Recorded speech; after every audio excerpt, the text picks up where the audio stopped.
Hello everyone, versatile nature channel में आपका हार्दिक स्वागत है। तो आज हम टॉप 8 लिक्विड फर्टिलाइज़र्स के बारे में बात करेंगे। 8 ऐसे फर्टिलाइज़र जिनको आप अपने गार्डन में यूज़ कर सकते हैं और फ्लावर गार्डन और वेजिटेबल दोनों ही गार्डन्स में यूज़ कर सकते हैं।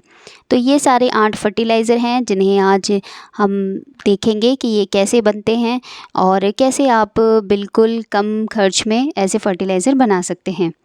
तो ये देखिए, ये लेमन फर्टिलाइज़र है। इस तरीके से लेमन फर्टिलाइज़र आप तैयार कर सकते हैं और ऐसे आप ऑरेंज पिल फर्टिलाइज़र भी तैयार कर सकते हैं और लेमन पिल फर्टिलाइज़र भी तैयार कर सकते हैं। बस उनको आपको जो छिलके होते हैं उनको बॉटल में पानी डालकर और इस तरीके से रख देना है। कम से कम 4 से 5 दिन में आराम से ये फर्टिलाइज़र तैयार हो जाता है। उसके अलावा देखिए, ये सारे फर्टिलाइज़र है। वन बाय वन हम एक एक फर्टिलाइज़र के बारे में बात करेंगे कि कैसे इनको बनाना चाहिए और कैसे आपको इन्हें प्लांट्स में देना चाहिए। तो ये देखिए, ये मैंने सारे जो फर्टिलाइज़र है रेडी किए हैं आज और बहुत अच्छे से ये हमारे प्लांट्स की ग्रोथ को बढ़ा देते हैं। तो ये सारे जो फर्टिलाइज़र है वो आपके ही किचन में मिल जाएंगे। आपको सबसे पहले इस तरीके से सारे जो फर्टिलाइज़र है वो इकट्ठे कर लेने हैं।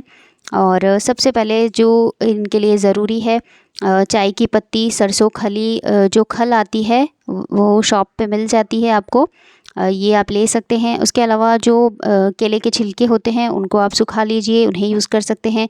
काऊ डंक, जो सूखी हुई जो गोबर की उपला होता है उसे आप यूज़ कर सकते हैं। और जो प्याज के छिलके होते हैं उन्हें आप इसमें यूज़ कर सकते हैं। तो ये तो सारा हो गया ड्राई फर्टिलाइज़र, सारा सूखा हुआ सामान जो फर्टिलाइज़र की बनाने के लिए, लिक्विड फर्टिलाइज़र बनाने के लिए चाहिए। उसके बाद आपको पानी भी साथ में रखना है ताकि जो फर्टिलाइज़र है उन्हें बनाने के लिए हमें उसमें पानी भी डालना पड़ेगा। तो ये सारी चीज़ें आप एक जगह इकट्ठी कर लीजिए और वन बाय वन एक एक फर्टिलाइज़र तैयार करते रहिए। तो सबसे पहले हम बात करेंगे इस फर्टिलाइज़र की जिसका नाम है used T leaf compost. Used T leaf जो कंपोस्ट होता है वो आप कैसे बनाते हैं? तो सबसे पहले आपको सूखी हुई यूज्ड चाय पत्ती चाहिए। जैसे ही आप चाय बना के और चाय पत्ती रखते हैं तो थोड़ी देर बाद उसे अच्छे से धो के और सुखा लीजिए धूप में। धो के सुखाने से जो चाय पत्ती होती है उसमें से मिल्क जो कंटेंट होता है और जो चीनी का कंटेंट है वो सारा निकल जाता है और बहुत अच्छे से जो चाय पत्ती है वो सूख जाती है धूप में। उसके बाद सूखने के बाद उसे आप इस तरीके से चाय पत्ती को ले लीजिए और उसमें ऐसे पानी डाल दीजिए और पानी डालकर उसे रख दीजिए। तो एक दिन बाद आप देख सकते हैं आफ्टर 24 हावर्स, और ये बहुत अच्छे से लिक्विड फर्टिलाइज़र जो तैयार हो जाता है। अब इस लिक्विड फर्टिलाइज़र को जो हमने 24 हावर्स भिगो के रखा था वो बहुत अच्छे से तैयार हो चुका है और इसे हम इस तरीके से छान कर और अपने प्लांट्स में यूज़ करते हैं। ये जो लिक्विड फर्टिलाइज़र है ये बहुत ही अच्छा होता है गुलाब, गुड़हल और सभी पौधों के लिए। इंडोर प्लांट्स में भी ये डाल सकते हैं। बहुत अच्छे से सारे प्लांट्स में ये ग्रोथ डेवलप कर देता है। और चलिए, मैं इस जो फर्टिलाइज़र है इसको बेबी सनरोज़ और लेंटाना जो फ्लावरिंग प्लांट है इसमें डाल देती हूँ, क्योंकि इनमें हैवी फ्लावरिंग होती है तो इन्हें सारे ही फर्टिलाइज़र्स की ज़रूरत पड़ती है। और टी लीफ जो कंपोस्ट होता है या यूज्ड टी आप यूज़ करते हैं उससे बहुत अच्छे न्यूट्रिशंस मिलते हैं। नेक्स्ट जो आता है वो है बनाना पील फर्टिलाइज़र। बनाना पील फर्टिलाइज़र बनाने के लिए आपको केले के जो सूखे छिलके होते हैं या फिर आप जो यूज्ड केले हैं उनको, उनके छिलके जो हैं उनको डायरेक्ट ही डाल सकते हैं। उसके अलावा आप सूखे इस तरीके से जो केले के छिलके आप सुखाते हैं धूप में उनको पीस कर भी इस तरीके से पाउडर भी डाल सकते हैं। तो तीनों ही ऑप्शन हैं, तीनों ही ऑप्शन आप यूज़ कर सकते हैं। और केले के छिलके इसमें डालने के बाद किसी भी बाउल को ले लीजिए, उसमें इस तरीके से डाल दीजिए। और अगर आपके पास बाउल नहीं है तो आप इस तरीके से प्लास्टिक की जो बॉटल होती है उसको काट कर भी अपने फर्टिलाइज़र्स तैयार कर सकते हैं फ्री में। तो ये भी बहुत अच्छा ऑप्शन है, डीआईवाई ऑप्शन है। तो ये आप तैयार कर सकते हैं ताकि आपके किचन के ग्लास जो है वो ख़राब नहीं होंगे।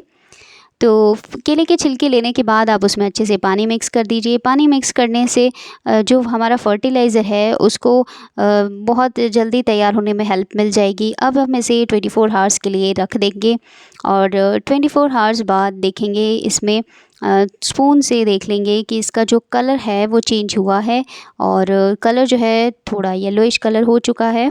और बहुत अच्छे से इसमें फर्टिलाइज़र जो है वो तैयार हो चुका है। अगर हम इसे ज़्यादा दिन तक रखते हैं तब भी इसमें जो न्यूट्रिशंस है वो निकलते रहते हैं और हम अपने प्लांट्स को दे सकते हैं। 2 से 3 दिन भी इसे रख सकते हैं, लेकिन हम इसे 24 आवर्स बाद ही अपने प्लांट्स में डाल देंगे, इस तरीके से छान के। और ये देखिए हमारा बनाना पील फर्टिलाइज़र जो है वो तैयार हो चुका है। विनका फ्लावरिंग प्लांट में भी ये डाल सकते हैं। बनाना पिल फर्टिलाइज़र में बहुत अच्छे से पोटेशियम होता है इसमें, और फॉस्फोरस और पोटेशियम की बहुत अच्छी मात्रा होती है। तो जिन भी प्लांट्स में आपको लगता है कि फ्लावरिंग प्लांट है और उनमें पोटेशियम की कमी हो गई है, तो उन प्लांट्स में आप बनाना पिल फर्टिलाइज़र डाल सकते हैं। और देखिए घर में ही बहुत ही सस्ता सा उपाय है, फ्री में आप ये यूज़ कर सकते हैं। और किचन के कुछ वेस्ट को मिलाकर और आप अपने घर की गार्डन को बहुत अच्छा सा बना सकते हैं। तो बनाना पिल फर्टिलाइज़र को आप किसी भी प्लांट में यूज़ कर सकते हैं जिसमें पोटेशियम की कमी हो। नेक्स्ट जो फर्टिलाइज़र आता है वो है काऊ डंग फर्टिलाइज़र। और काऊ डंग फर्टिलाइज़र के लिए गोबर के सूखे हुए इस तरीके से उपले ले लीजिए, छोटे छोटे टुकड़े ले लीजिए और उन्हें पानी में अच्छे से भिगो दीजिए। किसी भी बाउल में, या अगर आपके पास कोई पुरानी ऐसी बॉटल हो तो उसमें भी आप ऐसे उपले जो है वो 24 घंटे के लिए भिगो कर रख दीजिए। 24 घंटे बाद देखिए ये हमारा फर्टिलाइज़र अच्छे से रेडी हो चुका है और छान कर और हम इसे अपने प्लांट्स में डाल देंगे। आप इसे डायरेक्ट भी यूज़ कर सकते हैं और इसमें और डबल पानी मिलाकर भी यूज़ कर सकते हैं। दोनों ही तरीके से इसे यूज़ किया जा सकता है, लेकिन गर्मियों में इसे डायरेक्ट यूज़ नहीं करना चाहिए। अगर मौसम ठंडा है तो आप इसमें गर्मियों में डायरेक्ट यूज़ ना करें। ठंडा मौसम है तो आप डायरेक्ट यूज़ कर सकते हैं, लेकिन इंडोर प्लांट्स और सभी प्लांट्स में यूज़ कर सकते हैं इसे। नेक्स्ट आता है मस्टर्ड केक फर्टिलाइज़र। और मस्टर्ड केक जो फर्टिलाइज़र है सरसों की खल है ये, और ये आपको मार्केट में मिल जाती है। और इस तरीके से आप कुछ सरसों खली के टुकड़े ले लीजिए और उसे किसी भी बाउल में, बॉटल में रख दीजिए और फिर उसमें पानी डाल दीजिए। लेकिन ये जो फर्टिलाइज़र है ये 24 आवर्स में तैयार नहीं होता है। इसे तैयार होने के लिए कम से कम 2 से 3 दिन लगते हैं। 2-3 दिन बाद आप देख सकते हैं, और अगर आप उसे ज़्यादा दिन भी रखते हैं तो कोई नुकसान नहीं है। 3 से 4 दिन भी रख सकते हैं, बहुत अच्छे से ये तैयार हो जाता है। और इस तरीके से इसे छान कर अपने प्लांट्स में दे सकते हैं। अभी गर्मी में ये जो फर्टिलाइज़र है बिल्कुल भी अपने प्लांट्स में यूज़ ना करें। और ये जो मस्टर्ड केक फर्टिलाइज़र है ये विंटर्स के लिए बहुत अच्छा होता है। विंटर्स में आप अपने फ्लावरिंग प्लांट में, सब्जियों में, सभी जगह इन्हें यूज़ कर सकते हैं। अभी अगर आप इसे यूज़ करना चाहते हैं तो रेनी सीज़न में आप इसे अपनी जो वेजिटेबल्स है उनमें डाल सकते हैं। तो अभी ये जो लिक्विड फर्टिलाइज़र है ये तैयार हो चुका है और इसे हम अपनी सब्ज़ी वाले जो गार्डन है, वेजिटेबल गार्डन, उसमें थोड़ा थोड़ा डाल देंगे। लेकिन इसका ध्यान रखना है कि आपको इसमें डबल पानी यूज़ करना है। अगर आपने हाफ़ ग्लास ऑफ वाटर सरसों खली का लिक्विड फर्टिलाइज़र लिया है तो आप इसमें 1 फुल ग्लास जो है वो पानी डाल दीजिए, डबल पानी डाल दीजिए। उसके बाद अपने जो वेजिटेबल गार्डन है उसमें यूज़ कर सकते हैं, और विंटर्स में आप अपने फ्लावरिंग प्लांट्स में भी यूज़ कर सकते हैं, लेकिन डबल पानी मिला के, क्योंकि ये बहुत ज़्यादा स्ट्रॉन्ग फर्टिलाइज़र होता है। सरसों की खली जो होती है बहुत ज़्यादा स्ट्रॉन्ग होती है, तो बहुत कम मात्रा में यूज़ करें। उसके बाद जो 5th नंबर पे आता है वो है अनियन पिल फर्टिलाइज़र। इसके लिए आपको प्याज के कुछ छिलके लेने हैं और उन छिलकों को किसी भी बाउल में, डिब्बे में इस तरीके से रख देना है। और इस तरीके से रखने के बाद उसमें थोड़ा सा पानी डाल देना है। प्याज के जो छिलके होते हैं उसमें बहुत ज़्यादा फॉस्फोरस होता है, और सारे जो न्यूट्रिशंस हमारे प्लांट को चाहिए वो इन छोटी छोटी जो फर्टिलाइज़र है उनसे मिल जाते हैं। तो अनियन पिल फर्टिलाइज़र जो है वो कुछ प्लांट्स के लिए बहुत ज़्यादा अच्छा होता है, जैसे कोचिया प्लांट के लिए और ऐसे प्लांट के लिए जिनमें फॉस्फोरस की कमी हो गई है। अगर आप बोन मील वगैरह नहीं देते हैं प्लांट को, और बॉन मील का कोई सब्स्टिट्यूट अगर आप देखना चाहते हैं तो वो अनियन पिल फर्टिलाइज़र हो सकता है। ये बहुत ही अच्छा होता है प्लांट्स के लिए, तो ये आप डाल सकते हैं। पर्सलेन में, गिलार्डिया में, कोचिया में इस तरीके से डायरेक्ट यूज़ कर सकते हैं। ये डायरेक्ट भी किसी प्लांट को कोई नुकसान नहीं पहुंचाता है। और गुलाब में भी ये डाल सकते हैं अनियन पिल फर्टिलाइज़र, और विनका में भी डाल सकते हैं।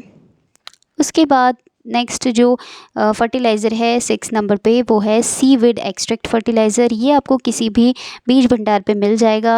50 to 60 रुपीज़ में इसका पैकेट मिल जाता है।